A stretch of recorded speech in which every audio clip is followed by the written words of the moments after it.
Ok, então, vou falar aqui do primeiro princípio de prática da vida integral. São os princípios de práticas previstos no modelo integral, contemplados pelo modelo integral e que são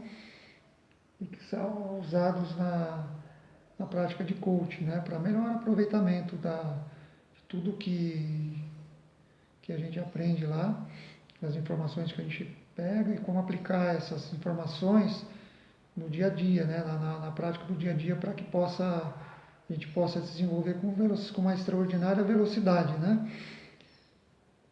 Se desenvolver bem mais rapidamente e aproveitar já todas essas informações e, e práticas para obter resultados melhores mais rapidamente também, né? Então, o primeiro princípio da prática é o princípio de praticar com discernimento. Então, praticar sempre com discernimento, né? O que quer dizer discernimento aí? Então, a gente está falando da compreensão, né? Da compreensão no sentido de inteligência, né? No sentido não mecânico de compreensão, não no sentido mecânico, de não mecânico, né? A gente obter sempre uma progressão, né? Uma progressão a partir de uma compreensão inteligente, né? Saber discriminar, saber discernir, saber clarificar, ter uma visão clara, ter visões mais claras sobre a realidade, porque a realidade é toda cheia de nuances, toda cheia de detalhes, né? É toda cheia de detalhes e a gente se reporta à realidade às vezes de uma maneira muito objetiva, muito concreta, né? E faltando então riquezas para detalhar a realidade como ela é. Então a gente acaba pecando aí na maneira de compreender a realidade, né? Sempre há uma necessidade constante de avaliar situações, de avaliar pessoas, de avaliar eventos, oportunidades, de avaliar escolhas, sentimentos que a gente está sentindo, estados internos, né? Ver tudo isso com clareza através da confusão, né? Através da confusão. Então a compreensão permite que a gente veja todas essas situações constantes de necessidades de avaliação das situações de uma maneira mais clara, né? Então, para isso que a gente precisa ter a compreensão aí. Para isso, então, a gente vai ter que tentar fugir um pouco do pensamento binário, né? O que é o pensamento binário? É o sim ou não. Quando a gente se defronta com a realidade em alguma experiência da nossa vida, né? Então, geralmente, a gente tem aqui como que a gente avalia a realidade? Sempre em termos de dar uma identidade para ela.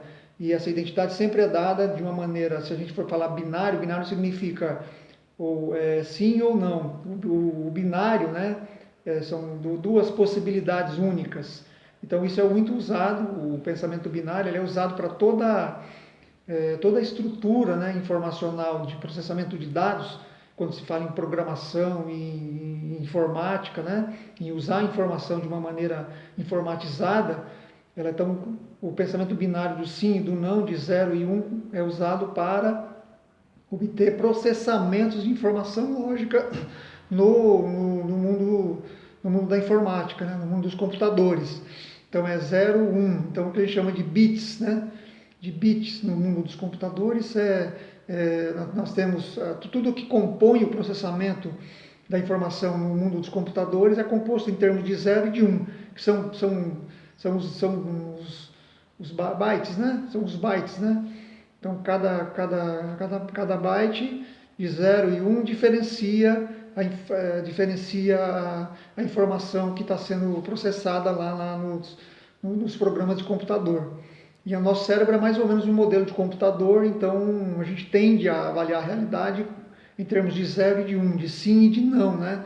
De certo ou de errado. Isso não é totalmente desprezível, né? É importante, porque no fim a gente acaba tendo que tomar uma decisão em termos de sim ou de não.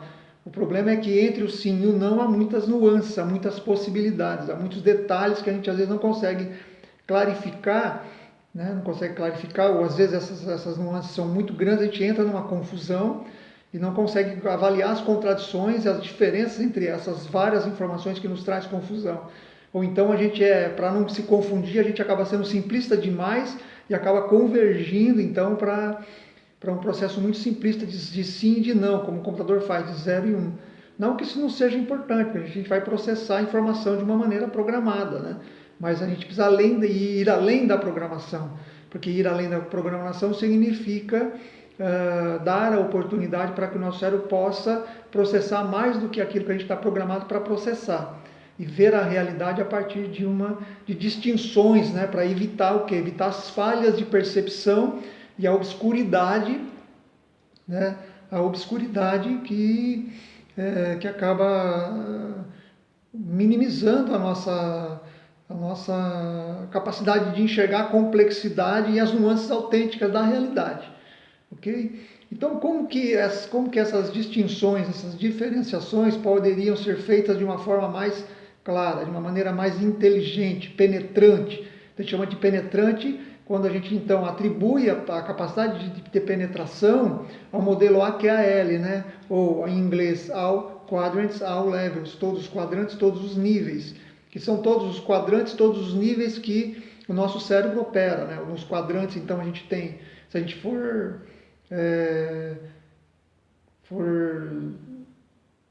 avaliar a realidade, por exemplo, a partir dos quadrantes, a gente tem uma capacidade muito maior de enxergar, de detalhar a realidade. Por exemplo, se eu olho a partir do primeiro quadrante, eu estou olhando a partir do interior individual, né? Então, a partir do interior individual. Então, o interior individual, eu vou avaliar lá, quais são as gradações de níveis, de estágios em que o meu cérebro processa a realidade dentro de mim. Então, que é o meu interior individual, é aquilo que só eu acesso, a minha subjetividade interior. Então, que níveis que eu processo, né? Se a gente for falar em níveis, a gente que equivale aos estágios de processamento, que equivale aos centros de processamento, né?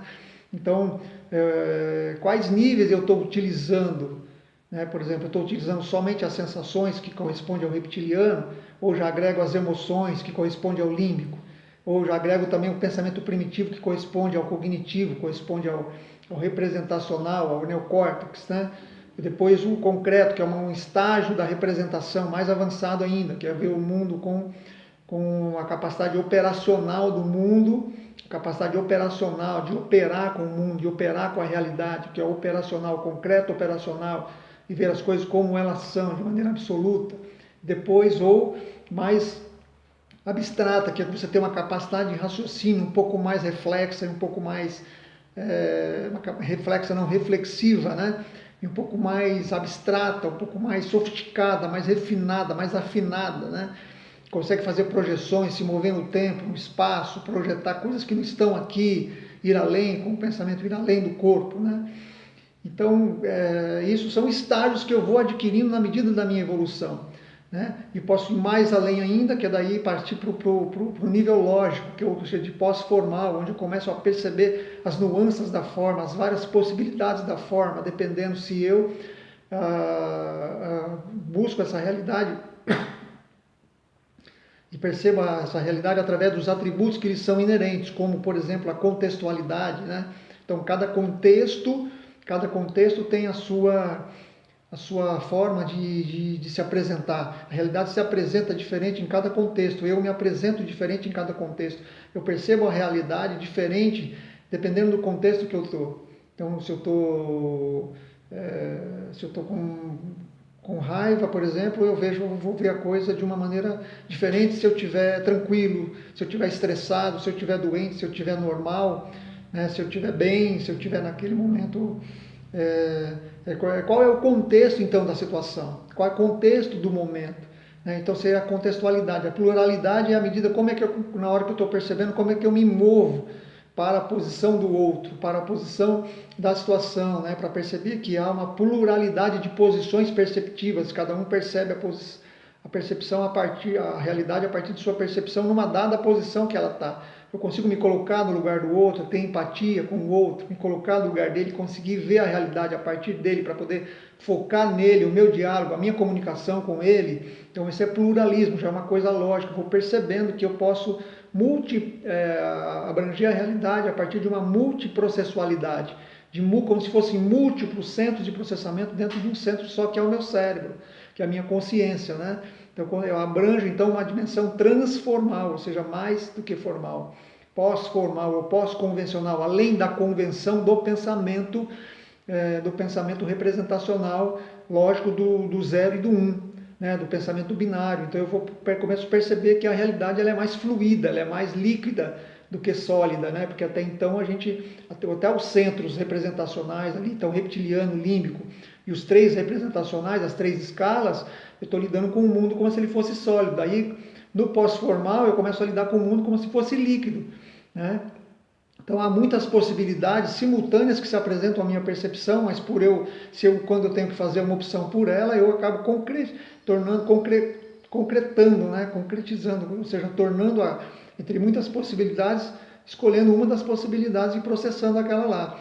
Então, no mundo lógico, eu consigo ter uma profundidade maior, uma penetração muito maior, entendendo, por exemplo, a contextualidade, o pluralismo, o relativismo, né? Como que as coisas são relativas. Isso é uma coisa que a relatividade começou a ser descoberta no período pós-Einstein, né? Com o estudo das grandes magnitudes, né? Do universo. Então ele começou a perceber lá nas grandes dimensões como que havia relatividade do tempo, a relatividade do espaço, né?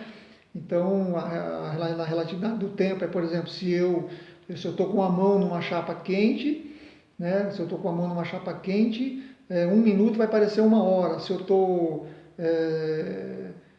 por exemplo, com a minha namorada no primeiro dia de namoro, 1 hora vai parecer 1 minuto. Então, essa é a relatividade do tempo. Mas espera aí, como é que o tempo pode se parecer 1 minuto? 1 minuto pode parecer 1 hora pode parecer 1 minuto. Significa que o tempo é relativo e depende do nosso estado, né? Depende de várias coisas, de vários contextos. Então, isso é relatividade, as coisas são relativas. Nenhuma verdade é absoluta. Há verdades absolutas e há verdades relativas dentro da verdade absoluta. São nuances, detalhes da verdade, né? Então, a gente está falando em termos de níveis lá no interior individual, no primeiro quadrante. Se a gente vai para o segundo quadrante, a gente começa então a ver se eu sou um cara que dou mais foco para o meu mundo interior ou dou mais foco para o meu mundo exterior. Eu dou mais foco para os meus comportamentos ou dou mais foco para dentro de mim e não consigo perceber meus comportamentos. Então, a congruência entre os níveis que eu opero internamente e os comportamentos que eu tenho lá fora, né? Como eu me apresento para o mundo exterior lá, como eu me apresento para a percepção das pessoas no mundo exterior, ou seja, como eu me permito que as pessoas me vejam a partir do segundo quadrante, como eu me comporto no segundo quadrante, né? Então são os elementos mais ligados ao exterior. Então eu só foco mais no exterior, foco mais no interior, eu me vejo mais, eu consigo me ver interiormente a partir do que eu faço exteriormente, eu consigo me ver exteriormente a partir do que eu sou interiormente, né? Então muda o foco de percepção quando você começa a distinguir essa forma nos quadrantes e também nos níveis, né? Que os níveis que faz parte do interior, que é o primeiro quadrante, né? Então, no terceiro quadrante são as relações, o nós, né? O nós, as relações. Então, como é que que é o nós interior, né? Como é que eu tenho consciência das relações, né?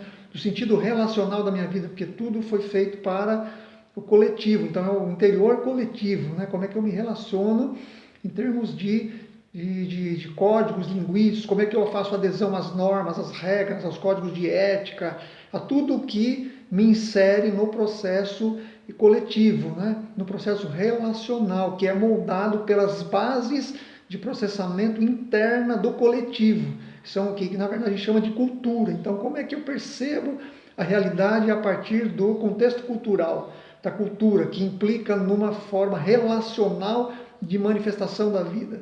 Como é que eu percebo a vida através desses códigos, dessas linguagens, desses símbolos culturais, e como que eu me insiro no coletivo, como que eu me relaciono, como que eu me vejo a partir do nós individual que me forma, né? Desde das profundidades até as culturas, das profundidades da minha formação interior, que é formada pelo coletivo, até as bases que formam a maneira como as pessoas aqui nesse mundo social, né?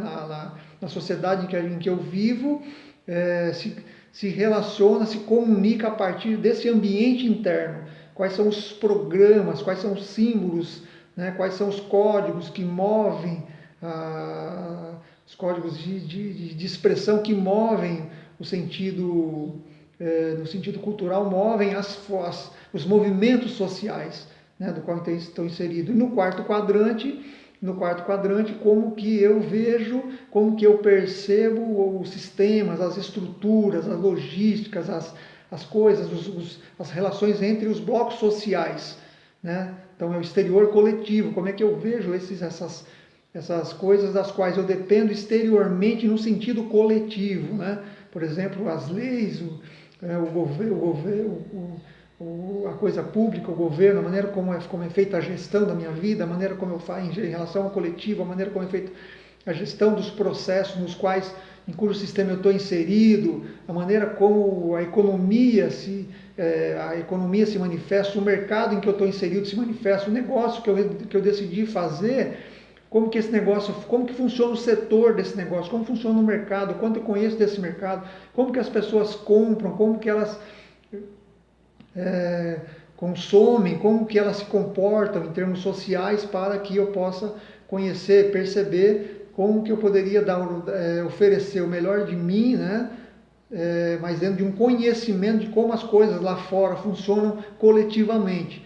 Então, tendo em vista todos esses fatores, eu vou ter um aprofundamento, uma inteligência penetrante para perceber essas nuances e ir além do pensamento binário do sim e do não, que, como eu disse, não deixa de ser necessário, mas que não nos dá uma condição muito detalhada, né? Bem detalhada, bem refinada da realidade para que possa nos enriquecer, para nos afinar, a gente possa perceber detalhes da realidade e tomar decisões mais assertivas e também para nos clarificar diante da confusão de muitos elementos de estimulação. Muitos elementos de estimulação que vindo de todas as direções acabam nos causando confusão. Ok?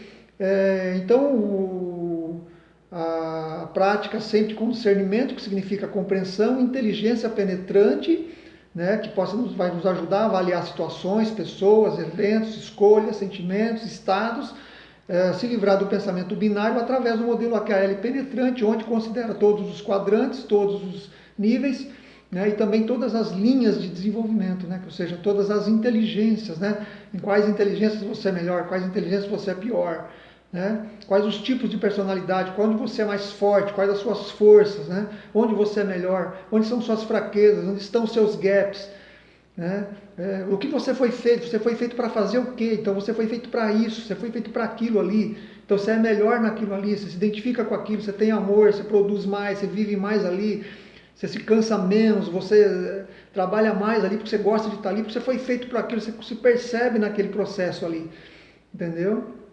Então isso quais inteligências, sua psicografia integral, né? Por exemplo, como você é emocionalmente, como você é afetivamente, porque para ser efetivo tem que ser afetivo, né? Como você afeta as pessoas, isso é afetivo. A questão de gênero, masculino, feminino, como é que você usa seu plexo solar masculino, sua força de autonomia, de coragem, de intensidade, de decisão, de avanço, de resiliência. E no feminino, como é que você se acolhe, como é que acolhe os outros, como é que você perdoa, como é que você se auto-perdoa, como perdoa os outros, como você expressa os seus sentimentos, isso tudo é o feminino. Então são linhas de inteligência, né? O cognitivo, quanto você conhece, quanto precisa conhecer mais, quanto precisa estudar, quanto precisa aprender, o que você tem que ler, quais mestres você precisa conhecer para que você possa se desenvolver, aprender mais, com que pessoas você tem que se relacionar para que você possa aprender mais. Então, qual é a sua visão de mundo? Qual o seu grau de conhecimento? Qual a sua ética? Né? O quanto você pratica ética? O quanto você cumpre ética, porque cumpre regras e leis porque você é obrigado a cumprir? O quanto você tem consciência das consequências de você realmente estar fazendo aquilo ali, porque você tem consciência do quanto aquilo é bom para você e para o coletivo. Então, é o seu nível ético, né? A sua moral.